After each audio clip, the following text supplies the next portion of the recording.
Today, 99% of the population is asking for a new way of life because it's clear that the old systems don't work anymore. We want new systems that provide abundance for all of humanity to thrive instead of just a select few. Imagine if everyone thought the same thing for 1 minute. According to physics, it takes less than 1% of any population focused upon the same intention to spark a widespread change in consciousness around that intention. We are all connected, which is why every thought we think and every emotion we feel has a changing effect on everyone else. Indigo Minute is a world experiment that uses the power of positive unified thought to create real change in our world. All it takes is 1 minute a day to add your focused positive thoughts to the snowball effect of all our positive thoughts in attracting the changes we want now. Join us in imagining heaven on earth and just watch the changes that follow. Will you take the Indigo Minute Challenge? During the 2014 Bulleteproof conference, I had a chance to speak with JIM KWIK, a world leader in memory and speed reading training. He's been a mental coach to leaders in education, entertainment, technology, and business for over 20 years. During this interview, Jim will talk about the real secrets to a faster, smarter, better brain and how to unlock your inner genius to live the life you desire and deserve.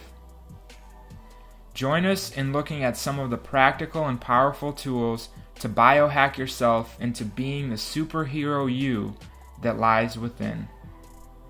How are you doing? I'm doing fantastic. Perfect. Thank you for joining me here. Oh, thank you. Yeah, and you have an interesting background. What was the greatest challenge you had to overcome to get to where you're at right now? Okay. So what I do is I help people upgrade their brains so that they can learn anything faster. They can read and focus, have the concentration, improve their memory. My biggest challenge is growing up, my struggle was these things. I had an accident when I was 5 years old, a head trauma, and it left me with learning challenges. And so it's funny how some people's struggles become their strength. And after I was able to overcome them, I couldn't help but help other people, because I think, our brains control everything. That's the creative, power, the force, of the universe. And so it controls our relationships and our craft, our art, our businesses, our families, and everything. So I wanted to know how it worked, and so I could work it better and help other people do the same. And how do you personally transform such a kind of impossible thing into a probable thing, overcome fear like that? I think with everyone who's watching this, I think we all have the potential to be a creative force. And so I think a lot of that comes from taking the invisible and making it visible. Right. And that's what I noticed. I get to counsel with some of the top performers in the world, whether it's a Richard Branson or Elon Musk in business, or it's the chairman of Fox. I'm very close with Quincy Jones and a lot of people in the music industry also. But I noticed that people who were able to do that, kind of like Walt Disney would go and see all these orange orchards and just say, and he would take his team out and say, this is where the Magic Kingdom is going to be, this is where the castle is going to be in Tomorrowland. And he would actually weed people out based on whether or not they saw it also. Because I think our most powerful superpower, one of the things, is our imagination. Right. Our imagination is, Einstein said, imagination is more powerful than knowledge. Because knowledge is what is, but imagination is what could be. That's right. what I have such a deep respect for artists, because they're able to take something from their soul, from their body, from their mind, and express it in a way that touches people. And do you feel that when you call upon invisible, that means that if by your ability to even do that, that means that potential already exists? I do believe that. I very much believe that the ideas that we have, you do look around at everything that's around us. It once started in someone's mind, as an idea. And I think the first stage is putting it down. But there's actually, with the work that I do, is you have these different brainwave states, and it goes just very simply. This is how everyone, if you want to be more creative and learn faster, that's what I teach people to do. You have you have a beta state where you're most awake and most alert, but then on the other spectrum, you have a delta state where you're asleep. But the two states in between are the states for learning and creativity. So right below your beta state, your alpha state, and that's the ideal state to learn in. It's like you're a sponge. It's if you ever found yourself watching television or watching sports and you just, someone's doing it and you can't talk to them, or you're trying to talk to them, but they're just, like they're in a trance. Right. That's the state you want to be able to learn in. And a couple things that put you in that state are things like deep conscious breathing. Visualization will put you in an alpha state, where you're learning. You can learn languages 2 or 3 times faster by going in an alpha state. Certain music will actually put you in an alpha state. Certain classical music, like Baroque music, 60 beats per minute will harmonize with the heart and put you in a relaxed state where you're a sponge. But the magical state for creativity, and I think a lot of artists do this, musicians do this also, actors, creatives, they'll go into what they call a theta state. And this theta state is the state that you're in right before you go to sleep. Have you ever, like, right before you're going to sleep, you have all these ideas and all these creations, or you're very inspired, you wake up in the morning, you have all those ideas, that's the theta state. And so Albert Einstein was able to, he's very smart, but he did these thought experiments where he would look at a clock, be bored in class, look at a clock and imagine, what would it be like to ride on a beam of light looking at that clock? And he would back it up. These thought experiments he would do would be like sitting on a rocking chair and he would hold a rock in his hand because he didn't want to fall asleep, but he wanted to be close to sleep, because if he fell asleep, he would drop the rock and it would wake him up. So he would stay in that theta state, but if you want to be creative, that's the state to kind of live in. And a lot of people want to access these states and this information, but how do you motivate people to actually retain this? Yeah, I think one of the challenges, I did a presentation, I had to speak with Bill Gates, and we're talking about the future of technology and education and learning, and he says that's exactly the big challenge, is motivation. If you look at the word motivation, you try to find someone's motive for action. And so what I do is, if you've ever, I train people how to remember things. So I teach actors how to memorize their scripts, or people to remember names, or remember lyrics or songs or anything, PIN numbers, passcodes, anything. But I think motivation, I create in my mind a motivation metric. And so let's say, from 0 to 10, I'll ask myself, how motivated am I to learn this? And then or this person's name, or this schoolwork, or whatever. And let's say it's a 4, and I'll say, well, what do I need to do in my mind to make it a 6 or a 7? And I'll kind of move up in motivation, because I believe that everyone watching this, that there's a success formula. If you want to take the invisible and make it visible, I call it H cubed. It has to go from your head to your heart to your hands. Like, if you ever affirm things and visualize things here, but never really acted on it, and you were inspired, but you didn't write it out, or you didn't do things, usually what's missing is the heart and the emotions. The energy of motion. You need to charge those ideas with some, I had a martial arts instructor saying that you can't steer a parked car, you need energy, that's the fuel. So I always start with why, because reasons reap results in your life. If you want to reach your dreams, I know a lot of people, that follow you, it's just they want to reach their dreams, they have high hopes, and they're struggling sometimes. But everyone has this potential, everybody. It's just, we're not taught that all the time. I believe in the society that we're in, with sometimes the media, or there's this hypnosis saying that you're not good enough, or you're not smart enough, or because you came from this background, or whatever it is. And then the problem is, when you buy into those limitations and you fight for them and you use them as excuses, if you fight for your limitations, you get to keep them. And I notice the people that I spend time with have overcome an immense amount, whether it's anyone from an Oprah, just these people overcome, and through their struggle they gain their strength. And I think everyone has that potential. And how important is it to be present here now to access this ability of manifesting the invisible? To be present? Yeah. I think that one of the keys to life is just being in the moment, here and now. So many times people aren't, I teach people how to learn anything faster. One of the reasons why they don't is because they're thinking about the future, or thinking about the past, or they're getting distracted. And so, I tell people when I got to meet President Clinton, he has this powerful presence about him, and that he has an amazing memory, in mind. And I think his powerful presence comes from being powerfully present. When's the last time, any of us have been talking to somebody and not been distracted, not looking at our phones, or not looking over their shoulders to see who else is there, or not. I think a lot of people also don't really listen. It's like, when they're talking to somebody like this, they're inside their own mind, and they're thinking about how they're going to respond, as opposed to what's really being said.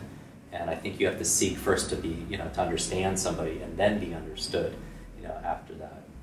And a great formula for success that you're touching on is connecting the mind, the heart, and the actions. And you do that with visualization, and then creating a strong enough reason with that emotion to fuel that for success in the long term, correct? Correct, because I think you need the energy, that fuel. I think you could have an idea here, but information by itself is not going to change the world. It takes action, but I think only people that act have purpose. You know, Right. you have drive. I think, you know, everyone who's watching this and participating in this, they have to find their reason. I think you can only be happy when you're fulfilling your soul's purpose.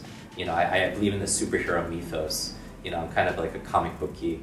I got really bad grades in school, so I wasn't a nerd, but it's because I had all these learning challenges. But I learned to read by reading comic books. And what I love about superheroes is superheroes have two qualities. They have a superpower. Right. And I think everyone who's watching this has a superpower. Is discover your strength, or your unique talent, or your unique idea, or your unique, you know, gift to the world, right? And then, but just having a superpower, it doesn't make you a superhero. You have to use that power and share it with people. Right. You know, you have to use it to, you know, for your career, or for your family, or for your friends, or for the world at large. And I think people who are happiest are able to do that. And it's not always easy, you know, but what helps define your passion and emotion is writing the things that light you up, right? And lighting the things. But I think the other part is also finding the things that really kind of piss you off. Because, like, what do you hate? And sometimes you can find your passion, your drive through the things that really disturb you. That's an interesting way to look at it. You know, that angst sometimes enough, just like, I'm not willing to tolerate this, and I want to do something about it. Right. But I think the key, though, is to find 3 areas. It's like, you know, there are 3 Ps. It's like, find your power, right? So it's like circle of power. That's your talent, your strength, your skills, you know, what you're doing in your career, whatever. But then also, after your power here, you also have to connect with your passion. Because you can be really skilled at something, but if you're not passionate about it, you know, that's not really a great thing either. And then the 3rd P is profit. Because some people can be passionate about something and they can be powerful at it, but they can't make money at it. Right. And that's a problem, right? But sometimes people can make money and make it profitable, and they have a power around it to make it, but they're not passionate about it. Right. And that's not really good either. Right. And someone can be passionate about something, and they can even see how they can make it profitable, but they don't have the skills or the power to do it. Right. So I think when those 3 circles interlock, that sweet spot is the zone, and that's where you're going to create a wonderful life. And it's different for everybody. Right. And what's a quick 1-minute biohack that people can do at home to tap into their true authentic self that you're talking about? I think one of the things that that we can learn from, and so I teach people how to read faster and remember things, but one biohack I think that's most important is quiet time. You know, they say that, you know, all the challenges in the world, you know, comes down through, you know, our ability not to be able to sit in a room by ourselves, just silent. Right. You know, and quiet. And so what I've been experimenting with a lot for the past few years is meditation. And so a biohack would be you sitting down in a room or standing or lying down, just breathing, right? And just being quiet. Because I think your subconscious, your unconscious mind, the real gift that you have, it talks to you in different ways. But sometimes we have so much noise that's coming on. And you know, so anytime you could spend time and just breathe, empty your mind, and I think there's a lot of wisdom. Be aware of being aware. Being aware, they call it this meta awareness, where you're aware that you're aware, and it's a real gift. But I think a lot of us, because, you know, our smartphones, and we're so dialed in, our multitasking, and we have this monkey mind all the time. Right. And sometimes just slowing down helps you speed up. You know, my martial arts instructor used to say that, you know, like slow is smooth, and smooth is fast. Nice. You know what I mean? So Yeah. we slow down a little bit, we get into those alpha, theta, restorative states, and that's where we can be most creative. That's where we can let our real genius, because sometimes our self-talk and the critic and the squelcher in our mind keeps us from really achieving our potential. Those alpha states allow the flow to come through you Very instead much so. of controlling and grabbing it. Right, and all of this is possible for everybody. You know, if people just understood more about who they are and why they do the things they do, everyone has this potential of genius. And what is a good way, for example, the traditional way of memorization and concentration is to repeat something in your mind over and over and over and over again until you learn it. But what is a quick, how do you memorize and concentrate? So speed it up. So, you know, what I was talking about before, I use this 3-part framework. I call it MOM. It's really the things I focus on. The M, if you ever want to be better at remembering something, the M stands for motivation.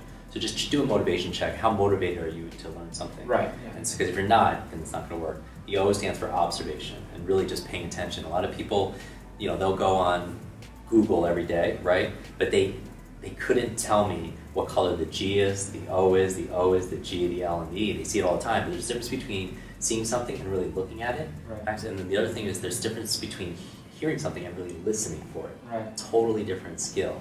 And so the O is important. And then the M in MOM, the last M, is mechanics. And those are the tips and the tools and the techniques. But I think with the thing that really broadens people's creativity a lot, I just had dinner with Quincy Jones. He's like saying, like, you have to go to know. You have to go to know, and I think perspective is a big deal. I'm not saying travel to exotic places and everything else, but just get out of our own way, get out of our own patterns, to be more creative. It takes stimulus, so changing your place, like, doing work or studying in a different environment that you would normally do it, or being around different people.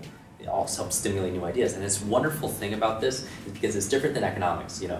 I give you $1, you give me $1, we have the same dollar. But if I share a brand new idea with you and you share a really cool idea with me, then we have 2 brand new ideas. Right. And I think that's the superhero way. The superhero way is discovering your strength, your superpowers, developing them, but then also colliding with other superheroes, kind of like the Avengers or the X-Men. Right. And everyone who can complement your strengths and your weaknesses, and then go forward and create something brand new. And speaking of that, there's something called the Maharishi effect, where people focus on the same thing. It's supposedly supposed to increase the potential energy and impact of that focus point. So do you believe that by visualizing together with someone will amplify the manifestation of that? I do. I mean, my personal experience is I'm a big believer in the mastermind principle, that when 2 people who have a similar outcome or similar goals come together and then magic happens. It's kind of cheesy, but they say that the team, TEAM, it means together everyone achieves more, or together everyone achieves miracles. Right. I think that magic, when 2 people come together, with their unique gifts and energy, that's the creation process. Right. And even if they don't come together physically, do you feel that just that I do. attention on it? I do. My personal belief is that I think that energy has no bounds. And so, they do these studies, the 100th monkey, and they'll have like monkeys on an island, and they're trying to figure out how to clean a certain fruit or whatever it is. And once you reach a certain level, like 99 or 100, all of a sudden monkeys on another island started learning it too. And there's no connection, right? There's no way for them to communicate, but there's this universal mind that maybe people could plug into. And how important is we talked a lot about emotion and mind, but briefly touched on action and movement. Yeah. How important is physical grounding movement? I love it. I mean, I think people could think all day and feel all day, but unless their actions, like, I honestly believe that people don't know something unless they could do it. I could go into an ivory tower and people could quote all the kinds of books, but if their life is not a demonstration of it, you need to be able to act. Right. That's where all power comes from. I think action is the cure-all, for a lot of things. And so I think there are actual physical movements that you can do to actually improve your creativity, improve your brain intelligence, and your brain power. So as your body moves, your brain grooves. So little exercises like going on YouTube and learning how to juggle. They've shown Oxford studies saying that jugglers actually have bigger brains. They create more white matter. But as you move your body in certain ways, just like, for example, practicing writing with the opposite hand. That's why, when I teach reading, it seems like the strong readers tend to be left-handed and ambidextrous. They tend to play musical instruments because they're using both hands, because there's cross laterals, that one side of your brain controls the opposite side of your body. But not just that, by using your body, it actually stimulates different parts of your brain. So eating with the opposite hand, or writing with the opposite hand, brushing your teeth with the opposite hand, all could help. And there's a lot of times we want to manifest the invisible, right? Yeah. And bring something, a new experience to step into. And to do that, sometimes we have to kind of deconstruct limiting beliefs that we have. So what's a kind of a concentration technique that a person could use at home to transform a pattern from childhood that is limiting them now? Yeah. So you could change. So we all have beliefs, and the challenge is like our life is a reflection of our belief. So all behavior is belief driven. And so you need a certain level of belief.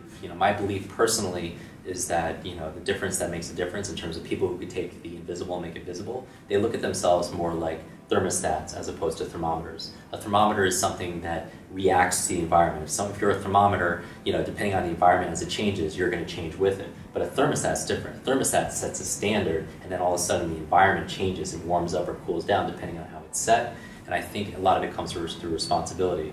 I had the opportunity to spend time with Stan Lee, who created Spider-Man and X-Men and Avengers, and I was asking him, who's your favorite character? He's like, Iron Man. He was like, who's mine? I said, Spider-Man. He said, with great power comes great responsibility. And I said, the opposite is also true. With great responsibility comes great power. When we take responsibility for our life, where we become what they call a cause as opposed to an effect, all of us, we all legitimately can say, we are a product of our genetics, we are a product of our parents, our family, or lack thereof, we are a product of the economy or the weather. That's one thing. It's another to be able to say, okay, this is where I am, and now I have the power. It's not even about a victim. It's just like, if you want to change your world, you have to step into that power in terms of what you're capable of. I think when people make that choice, then their life expands. And really what this work is about transcending. It's about trans-ending, ending the trance. You know, we live in this massive gnosis saying that you're not good enough, that you're not smart enough, that you have all these limitations. But I think, you know, once people get out of that hypnosis, they can see the truth. And the only way to do that is to stop associating your identity with the thermometer. Right. And be the thermostat. The awareness. Exactly. Like, for example, in 1954, Roger Bannister did something that no one throughout human history could do. They tried to do it thousands of years before it. He ran the 4-minute mile. And so what happened, if you saw the interview, how he was able to do it is he would visualize himself, because he would visualize himself crossing the line, the finish line, and looking at the clock and it says 3:59.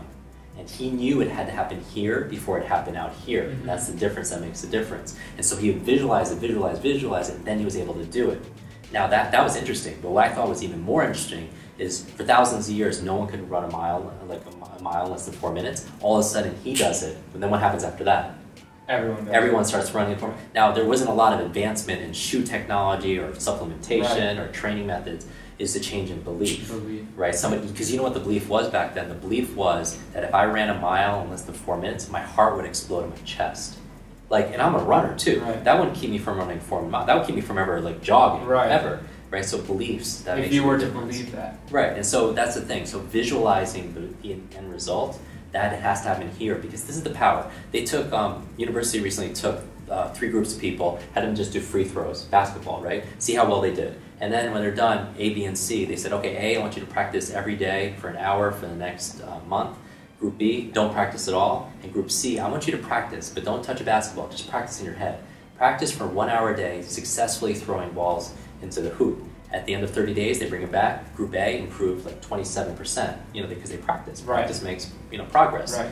Group B, no change at all because they didn't practice. Right. Group C, though, they did like almost 25%, 1% less than people who actually got dressed, put on their uniforms, and practice out there because the mind doesn't know the difference between something you vividly imagine and something that's real. They've had prisoners of war come back where they were bored, they were in a prison cell, and they had nothing to do, so they would walk themselves in their mind and do like 4 hours of playing golf, like literally every single step. Yeah. And then when they got back home and they were released, they played golf and they were as good, if not better than before, because the mind doesn't know the difference. So I would say if there's one superpower, it's your power of imagination. Yes. And we all have that. Right. That's like a God-given gift that we have. Right.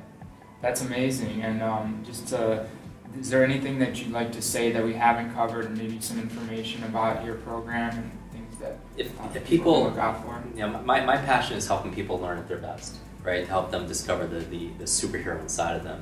So we have free blogs everywhere. So quicklearning.com, they can learn about speed reading and memory, get free tips on there, kwiklearning.com. And the other site that we have is Superhero U, Y-O-U, and it's all about how to just live your best life. So when you come home at the end of the day, family or friends ask you how your day was, and you're like, wow, I crushed it. It was awesome. Yeah. It's about stepping in that superhero version of yourself. And of course, you can find me on Facebook. And I have this great, my cover photo for Facebook, if you go to JIM KWIK, JIMKWIK, is a picture of me in the cast of the X-Men with Hugh Jackman and Jennifer Lawrence and Holly Berry. And there's a story there that I think might inspire some people. All right, thank you so much for joining me, and we'll talk soon. I look forward to it. All right, thank you.